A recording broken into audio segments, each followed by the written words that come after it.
Hello everyone. Welcome to my channel. If you're new, welcome back if you're returning. So today I decided to try Duckies. So I got the duck tips from Dime Nail Supply. This is a custom acrylic that I got in a box swap from a nail sister. She made it for me. I'm just going to show you some of the charms that I've pulled out. I don't end up using all of them, but I just pulled out a bunch of stuff using Kiara Sky monomer. Those are my brushes. And I'm going to do a pixie nail. I got this pixie from Amazon. It has much more sparkle to it than other pixies. Instead of just clear, it has like an iridescent. Oh, they're so pretty. And I'm using the Jello pop-off method. Now, I still haven't been able to get these off. I've been wearing them 3 days and removing them today. The Jello is great because it is a pop-off method, but you can file that ever-loving you-know-what out of your nails. They do not come off. And I think other people probably have an easy time of just breaking the seal around the cuticle and putting that stop juice or whatever it is that they provide that comes with the kit to peel it off. But it just really hurts me. Like when it gets to my free edge, they just won't come off. So I just remove them. I just snap them off. And that's what I'm doing today, actually, because I had to go to work with these on my left hand only yesterday. Luckily, I wear gloves at work, so nobody saw them or asked me any questions. So this acrylic, I had showed my nail friend a picture of some toes I was watching on Pretty Face, and she always uses this same color to do toes, and it's just so beautiful. And I have several pinks that are kind of sheer with this type of shimmer, but none that are opaque with this creamy pink base. And I had asked Pretty Face, what color is this? What color is this? And she told me, because she only uses Not Polish Pretty Face. If you don't know who I'm talking about, just leave a message in the comments and I'll share her page with you. But she told me what color it was, and I bought it. And Not Polish has changed their colors over the years. When they started putting out matching gel polishes, they had to adjust the acrylics because they were easier to adjust than some of the polishes. So to make their polishes an exact match to their acrylics, they've had to change some of their acrylics over time. So I'm not able to get the color that she uses. When she runs out of it, she's not going to be able to get it either. So I was telling my nail sister that, and she literally asked me a bunch of questions and then sent me this in the box, and it's perfect. This is the color I was looking for. And so I had to use it, and when I saw it, I just thought duck nails. I don't know why. And they've been trending for a while, and I haven't done them because I don't care for them. But it's a challenge. It's something new. You guys are watching me do them for the first time, learning as I go. It is a very challenging shape. I've definitely heard on other people's channels that the challenge to these is, when you're filing, to not make them a square and to not shave off that crisp duck wedge at the free edge. For me, that wasn't the challenge at all. Application was a whole new game, which, if you know, you can figure it out. But the shape that I found, the shaping in the filing and the shaping in the application that I found more challenging was the side curve. So kudos, shout out to girls who do curved nails and duck nails all the time. Like that's what their clients prefer and choose. That's what they do on themselves. Like Pretty Face, she does she never uses any tips that aren't curved like this with a really high side arch. That it's hard to apply that because if you don't get the application correct on your sidewalls, right here where I'm patting right there, where your free edge meets the tip on the sidewall, they can look like hooks from the side. And how do you run your file along the free edge there? As soon as you do, you're going to take off that duck edge. So I think that's what other techs are talking about when they're talking about filing. It's not necessarily the sharp duck edge you're taking off. It's trying to get in that area of sidewall. You can't get a file in there. So you almost have to use an e-file. And doing that, you can very, very easily take off a little bit too much and make this look hook-like from the side. So getting the side curve right wasn't a challenge. It's just you can see as I'm applying here that it looks really pretty from the sides. It was keeping it that way during shaping that was difficult, to get a good crisp shape along the sides and keep that curve. So I'm noticing as I'm going, first of all, this acrylic is beautiful, and like I said, exactly perfect what I envisioned, what I had in my mind. She nailed it, and I love it. And it also glows. I noticed that night when I went to bed that my nails were glowing in the room, and I didn't even know it. So anyway, it's gorgeous. And But I did notice right away that it was drying much faster than I'm used to. So that was just a side note. It dries quickly. And so I had to change the way I worked. I just work smaller, wetter beads. And I did not put the filing in here because I did it piecework and I did it outside. I don't know why. I was going to record it and I just didn't. I don't know. I mean, I guess filing is probably, like I just talked about, one of the hardest things about this set. But I just wanted to put out a cute short video. This one's only like 20 minutes. It's application and charms only. So I'm going to jump back on when we get to the charm application.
Okay, and so I wanted to mention, I'm back, by the way, that, these have been trending for a while. They're probably not even trending anymore, or just people like them or they don't. And I really don't care for them.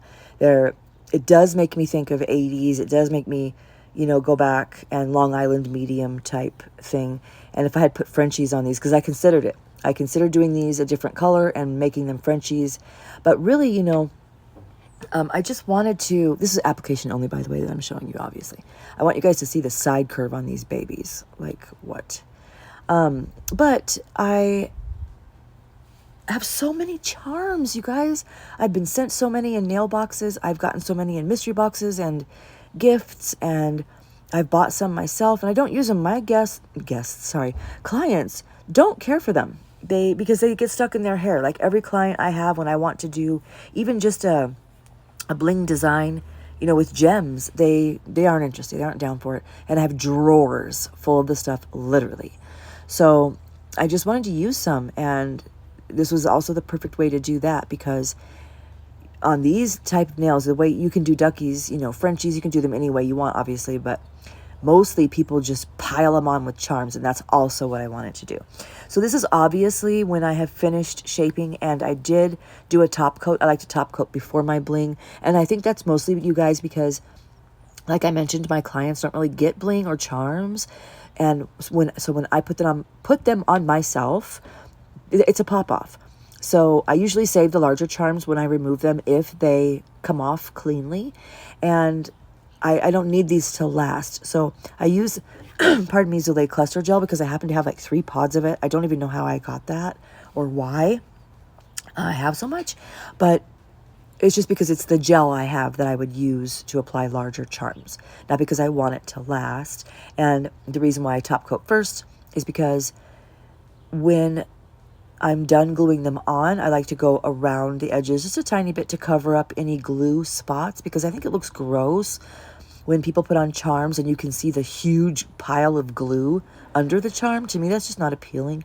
So I try to use as minimal amount as I can, and then I try to like cover it or coat it with top coat at the end. But I also don't feel like the nails get completely top coated if you wait till after charms to top coat. And I also feel like when you top coat after charms, that there's so much risk of getting top coat on the gems and ruining them. So yeah, that's just the way I do it. And again, I'm not looking for max adhesion. So, I think that you should put them on before top coat so that they adhere better if you're working on a client. But on a pop off, nah. So I'm just piling these on, and like I said, I really didn't know what I was doing. I had no design and plan. I did know I wanted to do one pixie nail, and the rest, I had in mind, if I had any Hello Kitty charms, I definitely would have done those. And I have this gorgeous bling container full of the most beautiful bling I've ever seen from Lisa J. Thank you again to you, Lisa. Look at this. Look what's in here. Like, this is like a magic box. I know that when I zoomed, it blurred it a little bit, but you guys get it. You guys see it. And the colors, the shapes, the more you look, the more there is. There's blue butterflies and these like tannish brown champagne, straight, long, just things I've never seen before. Absolutely beautiful. And she's in Germany, so she has access to different things we do, and we are box swapping. I'm getting ready to ship her a box of all kinds of things she can't get. She can't get nail polish, Young Nails, Valentino, Kiara Sky. So I can't wait to send her this box that I have ready for her. And I didn't know, well, I mean, of course I knew because I'm not living under a rock, but you have to go through customs. You have to create like a declaration of what you're sending, and all kinds of things when you ship internationally. And I've had a couple people on my channel ask me, if they can get knot polish. Do you ship to Austria? Do you ship to Australia? Do you ship to Germany? Meaning, does knot polish, or does Zulay, or does Acrylicure? So I've reached out to all of those companies, and no, they don't. They don't ship to those places. So I want you guys to know, if you are in a different country or in a different area, I'm completely willing to have you guys ship, place an order and use my address and ship it here. And then we can work out how my post office right down the street from me. I have no problem shipping things to you guys. buy something from Not Polished. Buy, one girl said she wanted to buy the whole collection, but how could she get it? If you're listening, girl, I did answer you. If you're listening, hit me up and we'll work it out. I will completely help you guys out with that. No problem with it. Not for a fee or any kind of nonsense like that, you know, straight above board, obviously. You can just send me the money for the shipping and we're done. So I'm happy to do that because I just really literally agonize over the fact that there are people in the world that can't have Not Polish, Young Nails, Kara Sky, Valentino. Like, what? That's messed up. It's just messed up. So yeah, I'm totally down to help with any of that. And so the nails, you guys, I have pretty much done with the bling. When I'm finished, I'm going to, I did keep in a little bit of my cleanup just because it's like mundane and like doo-doo-doo, you know. So I'm using Kuzri top coat. Whenever I do a set I'm going to rip off, a pop-off method that doesn't really matter. I just use one of my cheaper top coats that I find in my drawer, you know, that have come in like a free kit or something. So that's what I'm using here. And then I'm going to take some swipe. I just want to show you guys. I slathered this brush in that Zulay cluster gel. So to get it off, I just put a few pumps of swipe in my little lid there. And then I'll clean out my brush. That's how I clean my cleanup brushes. And then I'm going to take some swipe on a lint-free wipe and scrub my bling. Because these bling, you know, it gets little bits of the wax from the wax pencil on them. And who knows what else might be like on them anyway. So I like to shine them up with a little bit of a swipe before I cure finally. And before I put on my, before I take pictures, sorry. And then I'm going to really, really slather in cuticle oil under the nail, around, all around my whole fingers. And this is the Dry Velvet Cuticle Oil from Profiles Backstage in the scent Sweet V. It does have a bunch of glitter in it, but as you can see, when you put it on, it doesn't leave a glitter cast. And it also doesn't leave an oily cast. It soaks into a dry coat. And then I'm going to take a paper towel and wipe off my gems one more time to make sure there's no oil on them for pictures. And this is it. This is the finished look. This was just for fun. I just wanted to try them. You guys let me know what you think, and I will see you guys next time. Oh, I already have a video. I'm done editing. I just need to do the voiceover of the nails I did on my daughter, the red and black fall set. That's coming up next, you guys. I'll talk to you soon. Thanks for being here. Love you guys. Bye.